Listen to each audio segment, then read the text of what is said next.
Hi, I'm Steve Clemens, and I have a question. Should Ukraine be a member of NATO? Let's get to the bottom line.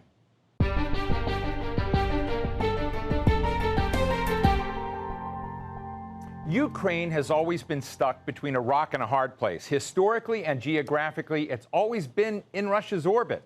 But in the last 20 years, many of its politicians lobbied to join the Defense Against Russia Alliance, the North Atlantic Treaty Organization, or what we all know as NATO. In 2008, President George W. Bush said Ukraine should be part of NATO, and that set off alarm bells in Russia big time. So some would say that the seeds of this war were planted way back then. Now NATO leaders have met in Vilnius, Lithuania, and Ukraine is pushing hard to get some kind of commitment from the alliance. So what are the options and what are the risks? Today we're talking to John Mearsheimer, one of America's leading political scientists and a professor of international relations at the University of Chicago. His latest book is coming out this fall, How States Think, the Rationality of Foreign Policy. Dr. Mearsheimer, it's great to be with you again. Thank you for joining the show. So I'm just interested, who won and who lost in what we've seen thus far out of the NATO summit? Well, it's not that black and white, Steve. I mean, obviously, NATO is committed at some point in the distant future to bringing Ukraine into the alliance, but they don't want to do it anytime soon, because if it was brought into the alliance in the middle of a war, that would almost axiomatically involve NATO, and that means the United States in a war with Russia, and we don't want that. The real issue here is that from a Russian point of view, there's nothing more important than making sure that Ukraine is not in NATO. So the more we promise to bring Ukraine into NATO, the greater the incentive for the Russians to wreck Ukraine as a functioning country. And that's really what's going on here. So there are all sorts of people who feel really good about the fact that we're working hard to bring Ukraine into NATO. They think this is a noble cause, but they're wrong. The end result of this is that Ukraine is going to be turned into a dysfunctional rump state. Well, right now, as we see things, President Zelensky is enraged, reportedly.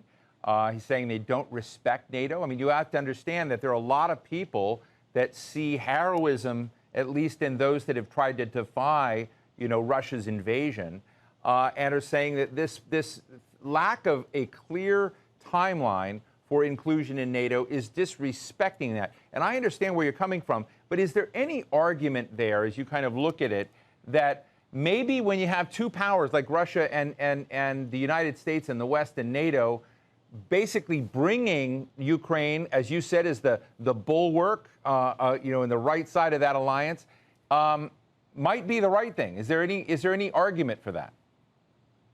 In what sense is it the right thing? I mean, it's very easy for people in the West, all these virtue signalers who are not doing the fighting and dying, to say that Ukraine should be brought into NATO, and therefore giving the Russians even more powerful incentives to wreck the country. This makes no sense to me. We should have abandoned the idea of bringing Ukraine into NATO long ago.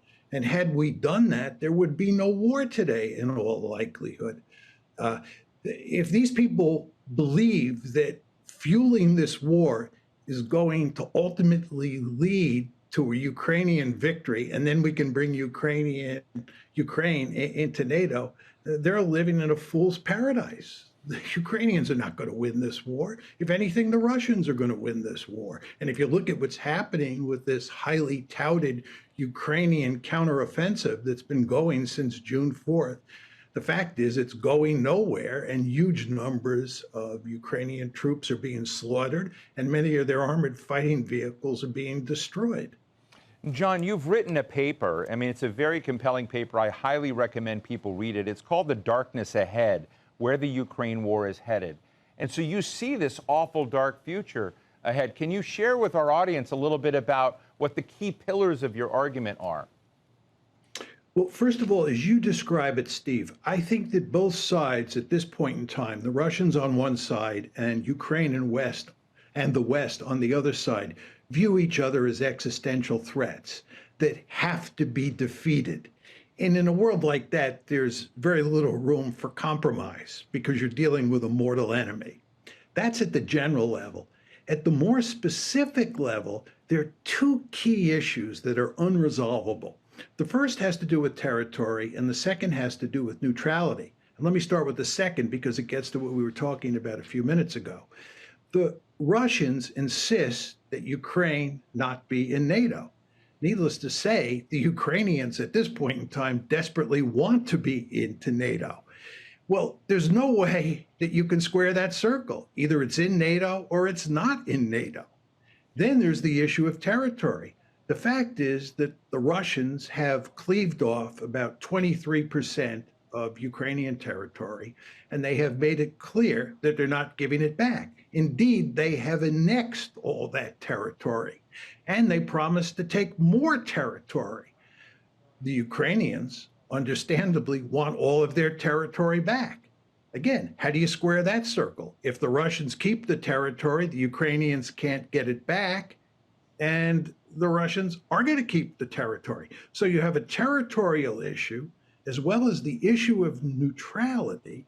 And then on top of all that, you have the problem that you described, which is you have two states or two sides that approach each other as existential threats that have to be decisively defeated. You know, basically, American political support and financial support of Ukraine.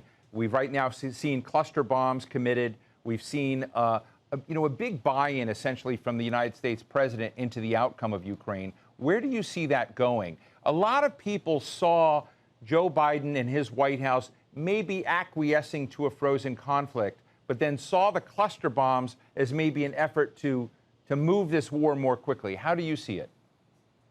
I don't see it like that, Steve. I think the Biden administration knows that for the foreseeable future, that the best they can hope for is a stalemate.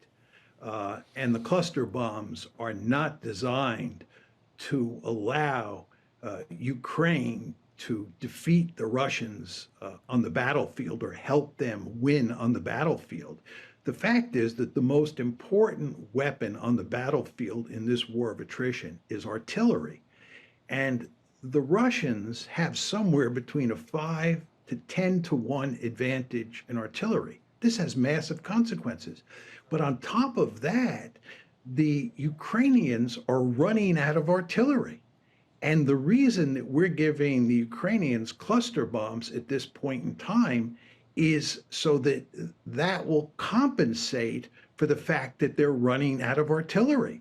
So we're just trying to maintain the balance of artillery by substituting cluster bombs for artillery rounds. And that still means the Russians will have somewhere between a 5 to 1 to 10 to 1 advantage in artillery if you categorize cluster bombs as a form of artillery. So this is not going to help. You're basically just stemming the tide by giving them cluster bombs. What does it say about the world? I've talked to senior White House officials about these 155 millimeter shells that they say are going to decide everything, and that the world, that America, that all of its allies aren't producing enough of this ammunition to supply the 9,000 rounds a day that Ukraine needs. Yeah, true. It says that you're doomed. If you're involved in a war of attrition, aside from the balance of resolve, the two things that matter most are, number one, the balance of manpower, and number two, the balance of artillery. And in terms of the balance of manpower, the Ukrainians are outnumbered 5 to 1. That means the Russians can produce 5 soldiers for every 1 Ukrainian soldier. And again, remember, this is a war of attrition where you have basically Joe Frazier and Muhammad Ali standing toe-to-toe and beating the living daylights out of each other. And then the main weapon on this battlefield is artillery. And by almost all accounts, the Russians have somewhere between a 5 to 1 and 10 to 1 advantage. And as I said before, the Ukrainians are running out of artillery. This is a colossal disaster that the Ukrainians are facing. And the problem here, Steve, is that when we initially got into this war, after the Russians invaded Ukraine and we sided with the Ukrainians and we began to supply them, we didn't understand that it would turn into a protracted war of attrition. And our ability, or the West's ability, to manufacture artillery tubes and artillery rounds would be of profound importance. And as the war wore on, it became clear that we did not have the manufacturing capability necessary to produce an adequate amount of artillery for the Ukrainians. And at the same time, the Russians have a truly impressive ability to pump out artillery rounds and artillery tubes. And furthermore, they have huge stockpiles of artillery. So they have a significant advantage here. And this is why, in good part, the Ukrainians are in so much trouble today on the battlefield. And it's why we can't rectify the situation. And it's why we're giving them cluster bombs, which is not, as I said before, a magic weapon. Are there elements on the Russian side of this that we should be looking at, of miscalculations by Putin and fragility on the Russian military side? Well, there's no question that both sides made miscalculations.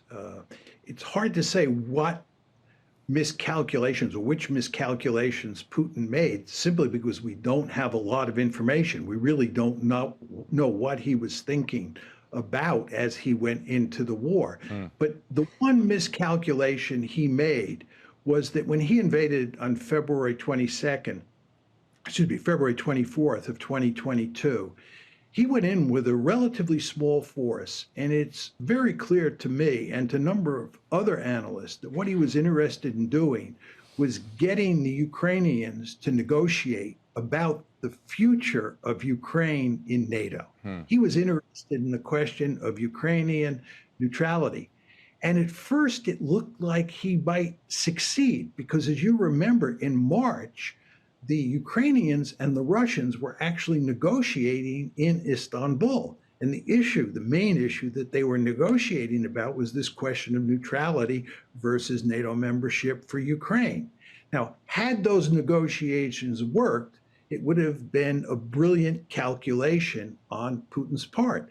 But obviously, the negotiations failed by early April, and we ended up in this war of attrition. And I think in those circumstances, one could argue that that Putin miscalculated. I would note also that I think we miscalculated, we in the West. As I said before, we miscalculated because we didn't understand how important artillery production would be. But I think that the West miscalculated in another way, and that is that they thought that the sanctions, the economic sanctions, would bring the Russians to their knees, and therefore we wouldn't have to worry about producing artillery in a lengthy war of attrition, because the Russians would be knocked out by these massive economic sanctions. But the economic sanctions have had little effect, and therefore we're in this protracted war, and therefore artillery production matters enormously. And the Wagner Group and Prigozhin's activities, we had 24 hours of what looked to be a fairly dramatic insurrection in Russia against the Kremlin that disappeared quickly. Was it a factor at all? I don't think it's had any effect on the battlefield up to this point. And I actually believe with the passage of time, it'll work to Russia's advantage. But I would qualify that by saying it's very difficult to know exactly what's going on here. When it first happened and the mutiny was shut down, I think almost everybody thought that Prigozhin would be thrown in jail. Then a deal was worked out where he was going to leave the country and permanently be stationed in Belarusia. That didn't work out, and now he's back in Moscow and he's talking to Putin. This is really hard to understand. It's hard to know what's going on.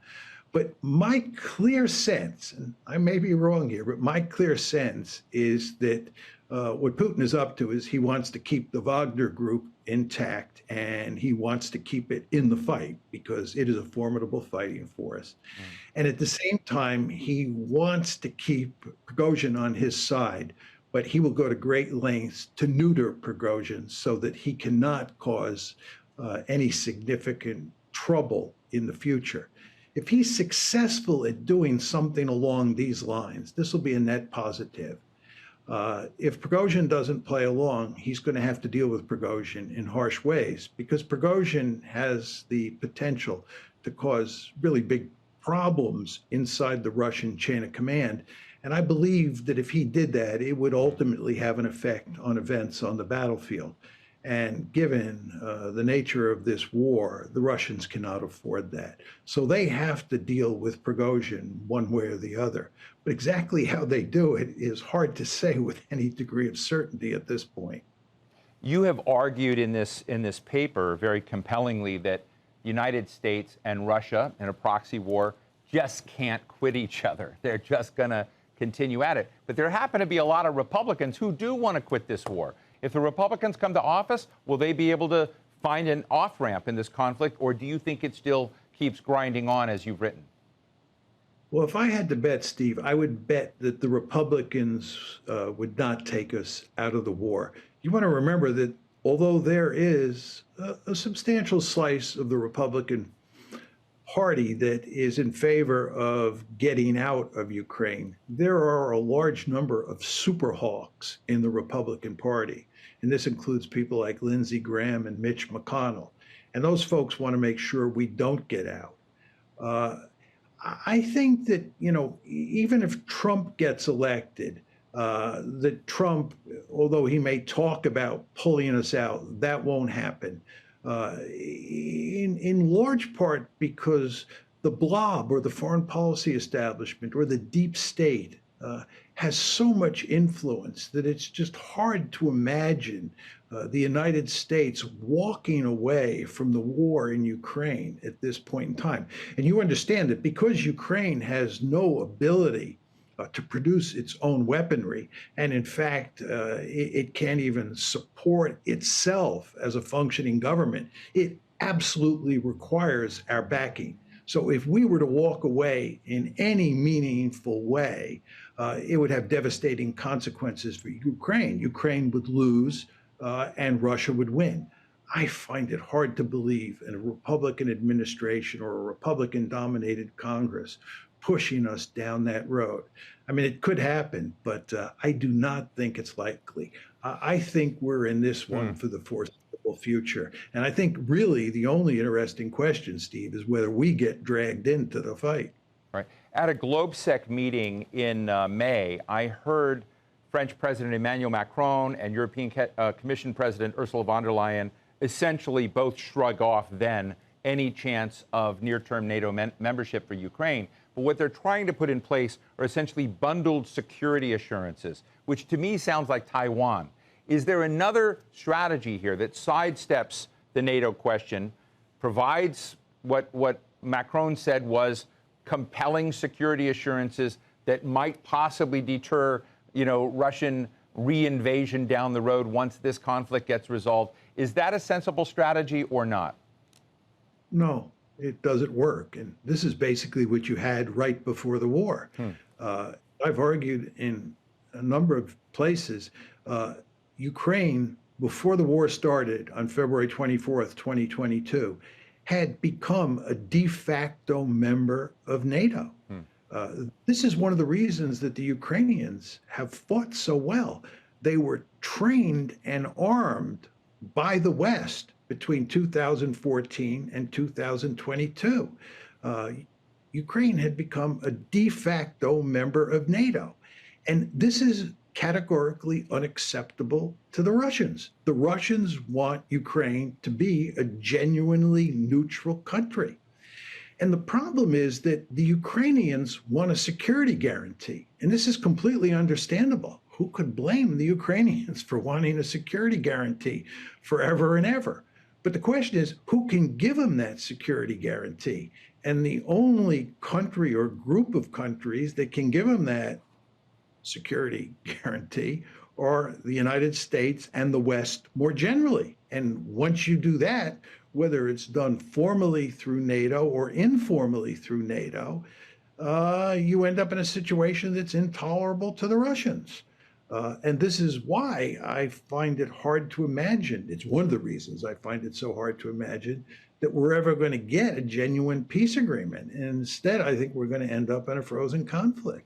I mean, just to switch to the subject of bringing Sweden into the alliance and bringing Finland into the alliance.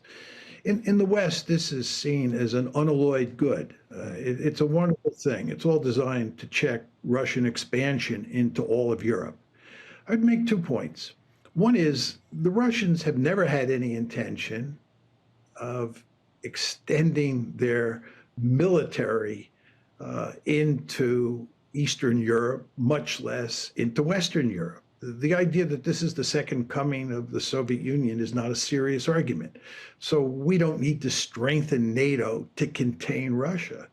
But the second point, and maybe even more important point, is you want to understand that the Russians feel that they're under siege now. They feel encircled. And if you look at a map of NATO, you can understand why.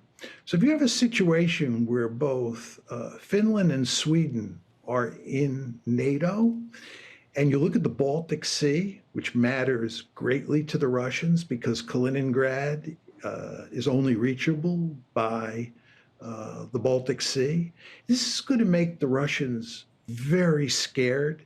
It's going to make them feel very insecure. It's going to make them feel vulnerable. And the question you want to ask yourself, is this good?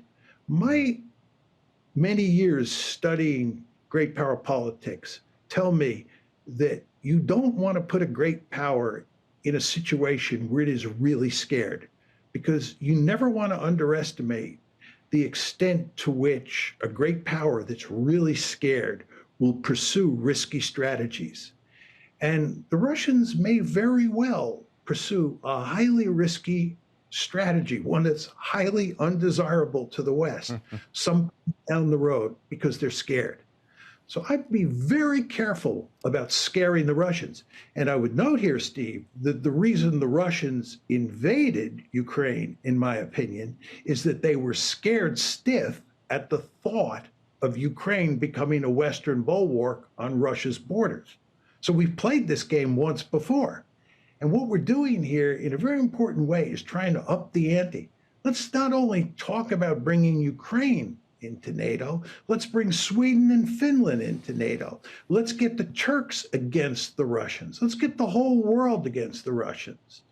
The idea of scaring a country half to death that has the largest nuclear arsenal in the world, and in which many of those nuclear weapons are aimed at the United States and the West more generally, is, in my humble opinion, not a very smart strategy.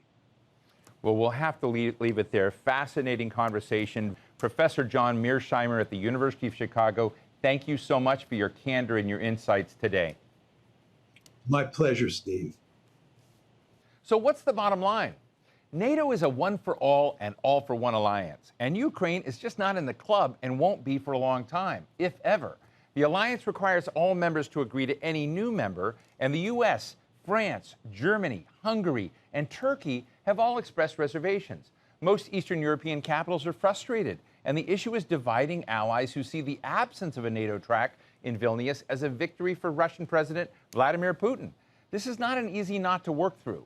Realistically, this conflict is going to grind on and on. The costs of the war, while horrific, have not yet been high enough to force the two sides to sit at the same table. It's clear that Ukraine will become the Taiwan of Eastern Europe of sorts, with lots of Western security assurances bundled in a way that hopefully deters future aggression. But let's face it, a lot of assurances just isn't the same as one for all and all for one. And that's the bottom line.